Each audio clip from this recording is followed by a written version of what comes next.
இந்த காணொலியை பார்க்குற அனைத்து நல்ல உள்ளங்களுக்கும் என்னோட வணக்கம். இன்றைக்கி நம்ம பார்க்க போகிற டாபிக் இணையத்தில் நீங்கள் இது ரிலேட்டடாக நிறைய பார்த்துருக்கலாம். ஆனால் இந்த ஒரு 10 நிமிட காணொலி உங்களோட வாழ்க்கையில் ஒரு மிகப்பெரிய மாற்றத்தை ஏற்படுத்தும் அப்படிங்கிறத நான் முழுமையாக நம்புகிறேன். நம்ம பார்க்க போகிற டாபிக், பிரபஞ்சத்திட்ட நம்ம எப்படி பேசுகிறது, நம்ம எப்படி பேசுனா பிரபஞ்சம் அதுக்கான ரெஸ்பான்ஸ் அவங்கள்ட்டேருந்து கொடுப்பாங்க. இதை பற்றி தான் தெளிவாக இந்த வீடியோவில் பார்க்க போகிறோம். இந்த வீடியோவில் இன்பிட்வீனில் ஒரு 10 நிமிடங்கள் நாள்தோறும் நாம் பிரபஞ்சத்திட்ட பேசுகிறது எப்படி அப்படிங்கிறத நான் தெளிவாக எக்ஸ்பிளைன் பண்ணியிருக்கேன். ஸோ வீடியோவை கடைசி வரைக்கும் ஸ்கிப் பண்ணாமல் பாருங்கள். நம்மளோட டே டு டே லைஃப்பில் நமக்கு ஏகப்பட்ட தேவைகள் இருக்கும், ஏகப்பட்ட பிரச்சனைகள் இருக்கும். ஒரு குறிப்பிட்ட மக்கள், ரொம்ப மினிமலான மக்கள் மட்டும்தான் அவங்களோட பண தேவைகளாக இருக்கட்டும், ஒரு சுமூகமான குடும்ப சூழ்நிலைகள், இது எல்லாம் சார்ந்து ரொம்ப குறைவான மக்கள் மட்டும்தான் இந்த உலகத்தில் வாழ்ந்துட்டுருக்காங்க. மற்ற எல்லாருமே பார்த்திங்க அப்படின்னா ஏதாவது ஒரு பிரச்சனைகள் நம்மளை சூழ்ந்து இருக்க தான் செய்யும். ஒன்று பணம் சார்ந்த பிரச்சனைகளாக இருக்கலாம், இல்லை உடல் நோய்கள், இந்த மாதிரி உடல் சார்ந்த பிரச்சனைகளாக இருக்கலாம், இல்லை மனம் சார்ந்த பிரச்சனைகள், நம்ம குடும்பங்களுக்குள்ளே குழப்பங்கள், இந்த மாதிரி நிறைய பிரச்சனைகள் இருக்கும். இதற்கு சொல்யூஷன் தான் என்ன அப்படின்னு பார்த்தா கண்டிப்பாக யாருக்குமே தெரியாது.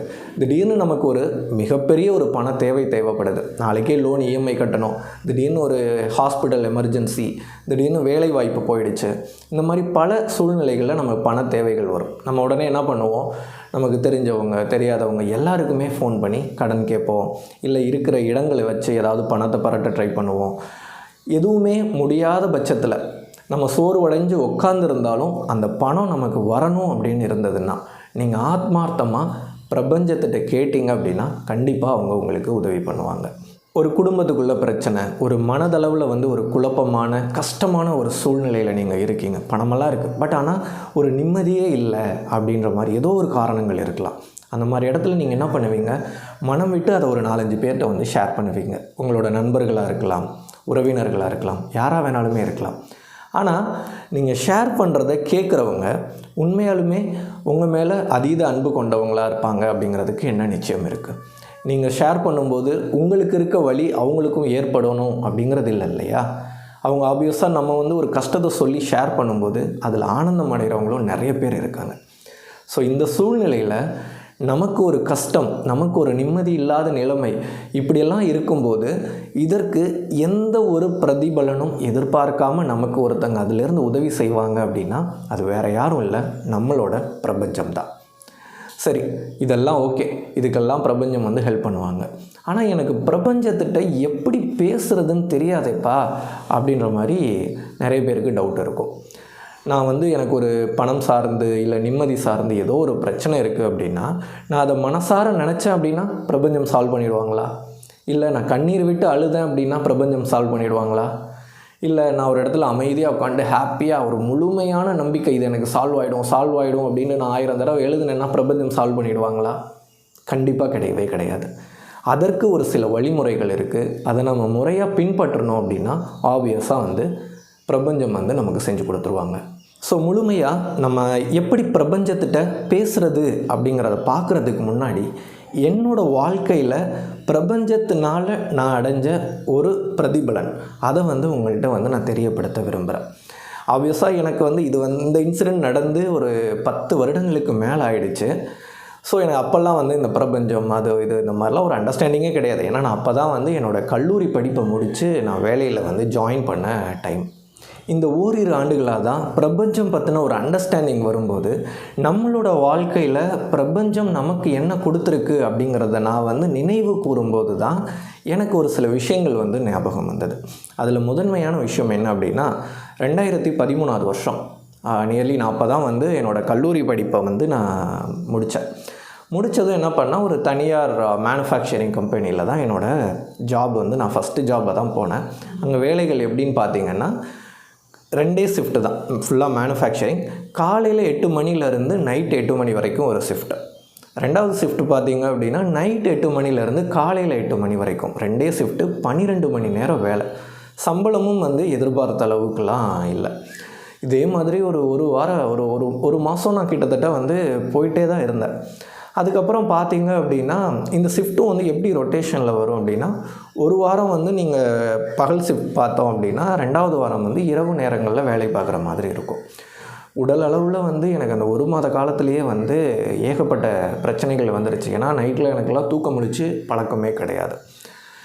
என்னடா இது, ஆனால் வேறு வாய்ப்புகள் கிடையாது. ஏன்னா குடும்ப சூழ்நிலை காரணமாக நான் வந்து என்னோடய பணியை வந்து தொடர்ந்து போயிட்டே இருக்கேன். அப்போ வந்து என்ன பண்ணியிருக்காங்க, ஒரு மாதம் கழித்து, ஒரு மாதம் 1.5 மாதம் இருக்குன்னு வச்சுக்கோங்களேன், எனக்கு வந்து சேலரி அக்கௌண்ட் க்ரெடிட் பண்ணுறதுக்காக பேங்க்லேருந்து வந்தாங்க. என் கூட பணியில் இருக்க என் கூட நிறைய பேர் ஜாயின் பண்ணியிருந்தாங்க என்னோடய பேட்ச்சில். எல்லாம் வந்து வரிசையாக போகிறோம். ஒரு 20-30 பேர் போயிருப்போம், சரியாக ஞாபகம் இல்லை. போகும்போது பார்த்திங்கன்னா ஒரு மாதிரி டிப்டாப்பாக ட்ரெஸ் பண்ணி ஒரு மாதிரி ஒயிட் கலர் ஜாப் அப்படின்னு சொல்லுவாங்கள்ல, அப்போதே என்னோடய மைண்ட் செட் என்னவோ அதை தான் நான் உங்களுக்கு சொல்லிகிட்ருக்கேன். எனக்கு சேலரி அக்கௌண்ட் ஓப்பன் பண்ணுறதுக்கான ப்ரொசீஜர்ஸ் எல்லாம் பார்க்குறாங்க. நான் என்னோடய ஆதார் கார்டு, என்னோடய சர்டிஃபிகேட்ஸ் எல்லாமே கொடுத்துட்டு, நான் மனசுக்குள்ளே ஒரு ஆசை, நம்ம என்னடா இவ்வளோ கஷ்டப்படுறோமே, நமக்கு ஏன் இந்த மாதிரி ஒரு அமைதியாக அழகான ஒரு வேலை வாய்ப்பு அமைய மாட்டேங்குது, நம்மளும் வந்து இந்த மாதிரி வங்கித்துறையில் போனால் நல்லா இருக்குமே அப்படின்னு சொல்லிட்டு அந்த எண்ணங்கள் வந்து என்னோடய ஆள் மனசில் வந்து ஆணித்தரமாக பதிஞ்சிருச்சு. அடுத்து பார்த்திங்கன்னா ஒரு 10-15 நாளைக்கு வந்து இதே எண்ணம் தான். அது அப்படியே போயிட்டே இருக்குது. அடுத்த ஒரு வாரம் கழித்து நான் மறுபடியும் ஒரு விஷயத்துக்காக என்ன பண்ணுறேன், என்னோடய அக்கௌண்ட் ஆக்டிவேட் ஆனதுக்கப்புறம் எதற்காகவோ அந்த வங்கி கிளைக்கு வந்து நான் போனேன். அங்கே இருக்க அட்மாஸ்பியர் இன்னமும் மேலுமே வந்து அதை பற்றி என்னை அதிகமாக சிந்திக்க வச்சது. எப்படியாவது இந்த வேலைக்கு போயிடணும் அப்படின்னு சொல்லிட்டு அதை பற்றின சிந்தனைகள்லேயே நான் இருந்தேன். 15 நாள் ஓடிடுச்சு. ஒரு 20-25 நாளும் அப்படியே கடந்துருச்சு. அதுக்கப்புறம் அந்த சிந்தனை என்னை விட்டு மறைஞ்சு போயிடுச்சு. நானும் வேறு வழி இல்லாமல் ஒரு 5-6 மாதம் அதே நோக்கத்தில் அதே வேலைக்கு ரொட்டீனாக போயிட்டே இருக்கேன். குறிப்பிட்ட காலம் கழித்து என்னால் அதில் தாக்கு பிடிக்க முடியல, வெளியில் வந்துட்டேன். எங்கெங்கேயோ சுற்றி நான் படித்ததுக்கு சம்மந்தமே இல்லாமல், ஆனால் நான் வந்து போகணும்னு எதிர்பார்த்த ஒரு துறை வந்து வங்கித்துறை. கரெக்டாக கொண்டு போய் நான் என்ன கம்பெனியில் நினச்சனோ, அதாவது அந்த ஆரம்பத்தில் எனக்கு சேலரி அக்கௌண்ட் ஓப்பன் பண்ண வந்தாங்க இல்லையா, அந்த டைமில் நான் எங்கே போகணும்னு நினச்சனோ அதே வங்கியில் எனக்கு வந்து வேலை கிடைச்சது. அதை நான் நினைவு கூறும்போது தான் எனக்கு இந்த பிரபஞ்சம் வந்து எந்த அளவுக்கு நம்மளோட தேவைகளை வந்து பூர்த்தி பண்ணுது அப்படிங்கிறத நான் தெரிஞ்சுக்கிட்டேன். ஓகே, இப்போது நம்மளோட வீடியோக்குள்ளே போயிடலாம். பிரபஞ்சத்திட்ட எப்படி பேசுகிறதுன்னு பார்க்குறதுக்கு முன்னாடி ஒரு குயிக்காக பிரபஞ்சம் அப்படின்னா என்ன அப்படிங்கிறத தெரிஞ்சுக்கலாம். பிரபஞ்சம்னா என்ன அப்படிங்கிறத தெரிஞ்சுக்கணும் அப்படின்னா சிதம்பரம் நடராஜர் கோவிலை ஒரு தடவை எல்லாருமே யோசித்து பார்க்கணும். சிதம்பரம் அப்படின்ற ஒரு பேரை கேட்டால் நமக்கு ஃபஸ்ட்டு ஞாபகம் வருது சிதம்பர ரகசியம். அது என்னப்பா சிதம்பர ரகசியம் அப்படின்னா, அண்டமும் பிண்டமும் ஒன்று தான் அப்படிங்கிறது தான் சிதம்பர ரகசியம். அது ஒரு பெரிய டாபிக். ஆனால் இந்த ஒரு ஒன்லைனரில் நம்மளை வந்து பிரபஞ்சம் அப்படின்னா அது என்னன்றதை நம்ம புரிஞ்சிக்கலாம். அண்டம்னா என்ன, நம்மளோட உலகம். பிண்டம் அப்படின்னா நம்மளோட உடல். நம்மளோட உலகம் வந்து எப்படி பஞ்சபூதங்களால் ஆயிருக்கோ அதே மாதிரி தான் பிண்டம். நம்மளோட உடம்பும் வந்து பஞ்சபூதங்களால் ஆயிருக்கு. உலகத்தில் பஞ்சபூதங்களும் சமநிலையில் இருக்கணும். அப்போ தான் வந்து உலக இயக்கங்கள் வந்து முறையாக இருக்கும். அதே போல் தான் நம்மளோட உடம்புக்குள்ளே இருக்க பஞ்சபூதங்களும் வந்து அதற்கான சமநிலையில் இருந்தால் மட்டும்தான் உடல் இயக்கமும் வந்து சீராக இருக்கும். ஸோ இவ்வளவு தான் பிரபஞ்சம். ஸோ நீங்கள் உங்களுக்கு ஒரு விஷயம் வேணும் அப்படின்னா நான் பிரபஞ்சம்னா வேறையா, அப்போ நான் பிரபஞ்சம்னா நான் வேறு எங்கேயாவது போய் கேட்கணுமா, கோயிலுக்கு போய் கேட்கணுமா, அங்கே போய் கேட்கணுமா, அப்படியெல்லாம் எதுவுமே கிடையாது. முதல்ல பிரபஞ்சமும் நீங்களும் ஒன்று தான் அப்படிங்கிறத நீங்கள் அண்டர்ஸ்டாண்ட் பண்ணிக்கோங்க, சரிங்களா? அதற்கு அடுத்ததாக வந்து 3 முக்கியமான வழிமுறைகளை நான் இப்போ உங்கள்கிட்ட சொல்ல போகிறேன். இந்த 3 முக்கியமான வழிமுறைகளை நீங்கள் ஃபாலோ பண்ணிங்க அப்படின்னா ஆப்வியஸாக நீங்கள் என்ன பேசினாலும் இம்மீடியட்டாக அது பிரபஞ்சத்துக்கு போய் சேர்ந்துடும், சரிங்களா? எதுக்கு நான் இதெல்லாம் வந்து வழிமுறைகளை வந்து ஃபாலோ பண்ணணும்? நான் ஒரு யதார்த்தமாக நான் பிரபஞ்சத்தை கேட்டாலே கொடுக்க வேண்டியதானே, எதுக்கு இதுக்கெல்லாம் இவ்வளோ ஃபார்மாலிட்டிஸ் அப்படின்னு கேட்குறவங்களுக்காக தான் இந்த ஒரு சிறிய உதாரணம். ஒரு ஓட்டப்பந்தயத்தை எடுத்துக்கலாம். ஒரு 1 கிலோமீட்டர் தொலைவுக்கு வந்து 2 வீரர்கள் வந்து ஓடுறதுக்கு ரெடியாக இருக்காங்க.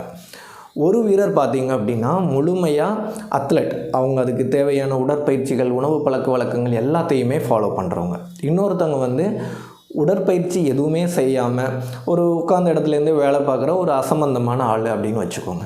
2 பேருமே அந்த ஓட்டப்பந்தயத்தில் 1 கிலோமீட்டர் ஓடுறாங்க. ஆப்வியஸாக 2 பேருமே ரீச் பண்ணிடுவாங்க. ஆனால் யார் முதல்ல ரீச் பண்ணுவா? கண்டிப்பாக வந்து ஒரு முறையான உடற்பயிற்சி பழக்க வழக்கத்தோடு இருந்தவர் வேகமாக அதை ரீச் பண்ணிடுவார். இன்னொரு மனிதரும் ரீச் பண்ணுவார், ஆனால் சிறிது காலம் எடுத்துக்குவார். ஸோ இதுதான் எங்கள் விஷயம். நாம் பிரபஞ்சத்திட்ட பேசும் பொழுது அதற்கு தேவையான முறைகளில் நம்மளை தயார்படுத்திக்கிட்டோம் அப்படின்னா நம்ம பேசுகிறது இம்மீடியட்டாக பிரபஞ்சத்துக்கு கேட்கும். இவ்வளோ தான் கான்செப்ட். சரி, அந்த 3 முறைகளில் முதலாவது முறை என்ன அப்படின்னு பார்த்தீங்க அப்படின்னா, அதிகாலை பிரம்ம முகூர்த்த டைம் 3:20 4:20 காலை நேரத்தில் எந்திரிச்சு ஒரு தீபம், நல்லெண்ணெய், பியூரான நல்ல எண்ணெய் இருக்கு இல்லையா, நல்லெண்ணெயை ஊற்றி தீபத்தை ஏற்றி வச்சு அமைதியாக உங்களோட சிந்தனைகளை ஒருமுகப்படுத்தி உங்களுக்கு என்ன தேவையோ அதை நீங்கள் பிரபஞ்சத்திட்ட கேட்டிங்க அப்படின்னா ஆப்வியஸாக கிடைச்சிரும்.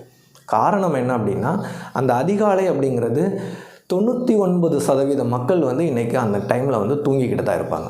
இந்த பிரபஞ்சத்தோட அந்த எண் அலைகள், பிரபஞ்சத்தில் உள்ள எண் அலைகள் அந்த நேரத்தில் ரொம்பவே அமைதியாக இருக்கும். அதனால தான் அந்த டைமை குறிப்பிட்டு சொல்கிறாங்க. ஆனால் நம்மளோட மாறுபட்ட வாழ்க்கை முறைகள்னால அந்த நேரத்தில் நிறைய பேர்னால எழுந்திரிக்கவே முடியாது. ஸோ உங்களால் முடிஞ்சது அப்படின்னா அந்த ஒரு டைமை சரியாக பயன்படுத்திக்கோங்க. என்னால் அவ்வளோ குயிக்காக என்னோடய ஒர்க் லைஃப், நான் வேலைக்கு போயிட்டு 12 மணிக்கு தான் வருவேன், 1 மணிக்கு தான் வருவேன், இல்லை 12 மணி ஆகிடும் தூங்குறதுக்கு, என்னால் 3 மணிக்கெலாம் எந்திரிக்க முடியாதுப்பா அப்படின்ற மாதிரியான சூழ்நிலைகளில் நீங்கள் இருந்தீங்க அப்படின்னா பின்வரும் அடுத்தடுத்து நான் சொல்ல போகிற விஷயங்களை சரியாக பயன்படுத்திக்கோங்க.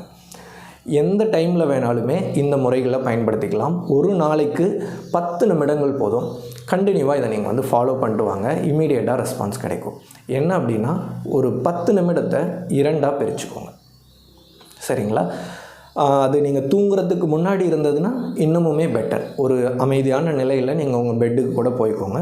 பேசாமல் படுத்துட்டு ஃபஸ்ட்டு என்ன பண்ணிக்கோங்க அப்படின்னா, ஒரு 5 நிமிடங்கள் நீங்கள் உங்களோட உடல் உறுப்புகள் ஒன்றையுமே நினைவு கூர்ந்து பாருங்கள். அதாவது எப்படி சொல்கிறது, ஃபஸ்ட்டு உங்களோட தலையை எடுத்துக்கோங்க, இல்லை கண் எடுத்துக்கோங்க. உங்களோட முழு சிந்தனைகளையும் உங்களோட கண் பகுதியில் குவியுங்க. குவிச்சு இறைவனுக்கு நன்றி சொல்லுங்கள், பிரபஞ்சத்துக்கு நன்றி சொல்லுங்கள். ஏன்னா ஆரோக்கியமான கண்கள் இருக்கிறதுனால நான் அதுக்கு நன்றி தெரியப்படுத்திக்கிறேன்னு சொல்லுங்கள். இது போல் உங்களோட ஒவ்வொரு உடல் பாகங்கள், கை, கால், இடுப்பு, வயிறு, இந்த மாதிரி இதயம் எல்லாத்துக்குமே ஒரு தேங்க்ஃபுல், ஒரு கிராட்டிடியூடோடு இருங்க. பிரபஞ்சம் நம்மள்டேருந்து எக்ஸ்பெக்ட் பண்ணுற ஒரு விஷயம் கொடுக்குறாங்க அப்படின்னா, நமக்கு அதுக்கு எதிர்பார்க்குற ஒரு விஷயம் அப்படின்னா, மக்கள் நிறைய எதிர்பார்ப்பாங்க, பணம், காசு, லொட்டு லொசுக்குன்னு. ஆனால் பிரபஞ்சம் நம்மள்டேருந்து எதிர்பார்க்குற ஒரு விஷயம் நன்றி உணர்வு, கிராட்டிடியூட். அதை நீங்கள் இந்த மாதிரி பிரபஞ்சத்துக்கு உங்களுக்கு என்னென்ன விஷயங்கள்லாம் அவங்க கொடுத்துருக்காங்களோ அதற்கு நன்றி உணர்வோடு இருங்க. இது முதலாவது விஷயம். இதை நீங்கள் செய்கிறதுக்கு ஒரு 5 நிமிடங்கள் ஆகிடும். அடுத்ததாக ஒரு முக்கியமான விஷயம், நம்ம பிரபஞ்சத்திட்ட ஒரு விஷயத்தை கம்யூனிகேட் பண்ணணும் அப்படின்னா நம்மளோட எண்ணங்கள் ஒருமுகத்தன்மையோடு இருக்கணும். பல சிந்தனைகளை நம்ம மனசுக்குள்ளே ஓட முடியாது, ஓட விடக்கூடாது. ஆனால் அது ரொம்ப ரொம்ப கஷ்டமான விஷயம். அதை நீங்கள் எளிமையாக கட்டுப்படுத்துறதுக்கான வழிமுறை தான் இது. ஒன்றுமே இல்லை, உங்களோட மூச்சு காற்று. நீங்கள் இப்போ மூச்சு வெளியில் விடுவீங்க, உள்ளே இழுப்பீங்க, அது உள்ளே ஒரு பகுதி வரைக்கும் சென்றடையும். ஸோ நீங்கள் அந்த மூச்சை வெளிவிடும்போது அந்த மூச்சை உற்று நோக்கி கவனிங்க. பல தியான முறைகளில் இதை தான் நீங்கள் சொல்லி கொடுத்துட்ருப்பாங்க. மெயின் நோக்கம் என்ன அப்படின்னா, நீங்கள் அந்த மூச்சு வெளியிலேருந்து உள்ளே போகுது, உள்ளேருந்து வெளியில் வருது, இதை உற்று நோக்குனீங்க அப்படின்னா அந்த டைமில் உங்களுக்கு எந்த ஒரு சிந்தனைகளும் மனசுக்குள்ளே வரவே வராது. ஸோ இதை தான் எண்ணமற்ற நிலை அப்படின்னு சொல்லுவாங்க. ஸோ இந்த எண்ணமற்ற நிலையை நீங்கள் எப்போ அடைகிறீங்களோ அப்போ உங்களோட ஆழ் மனசில் ஒரு கோரிக்கை இருக்கும் இல்லையா, அந்த கோரிக்கை கண்டிப்பாக நடக்கும். பொதுவாக ஒரு கோரிக்கை நம்மளோட ஆழ் மனசில் இருக்குது அப்படின்னா அது கண்டிப்பாக நமக்கான அத்தியாவசிய தேவையாக தான் இருக்குமே தவிர ஆடம்பர தேவையாக இருக்காது. ஸோ அந்த ஆழ் மனசில் இருக்க விஷயங்கள் ஆட்டோமேட்டிக்காக யூனிவர்ஸ் உங்களுக்கு கொடுக்க ஆரம்பிச்சிருவாங்க. இதை நீங்கள் எவ்வளோ முறையாக பின்பற்றுறீங்களோ அவ்வளோ சீக்கிரம், ஒரு நாளில் கிடைக்கலாம், உடனே கிடைக்கலாம், இல்லை ஒரு மாதத்தில் கிடைக்கலாம். இதை எப்படி நீங்கள் ஃபாலோ பண்ணுறீங்க அப்படிங்கிறத பொறுத்து தான் இருக்குது. இதோட தொடர்ச்சியாக, இந்த வீடியோவோட தொடர்ச்சியாக இப்போ பிரபஞ்சத்திட்ட நம்ம எப்படி பேசுகிறது அப்படிங்கிறத தெரிஞ்சுக்கிட்டோம். பிரபஞ்சம் நம்ம பேசுகிறத கேட்டுட்டு அவங்க நமக்கு ரெஸ்பான்ஸ் பண்ணுறாங்களா அப்படிங்கிறத நம்ம எப்படி தெரிஞ்சுக்கிறது, அதோட காணொலியை தான் நம்மளோட அடுத்த வீடியோவில் பார்க்க போகிறோம். கண்டிப்பாக இந்த வீடியோ உங்களுக்கு ரொம்பவே பயனுள்ளதாக அமைஞ்சிருக்கும் அப்படின்னு நான் நம்புகிறேன். மீண்டும் ஒரு சிறப்பான காணொலியோடு உங்களை சந்திக்கிறேன். நன்றி.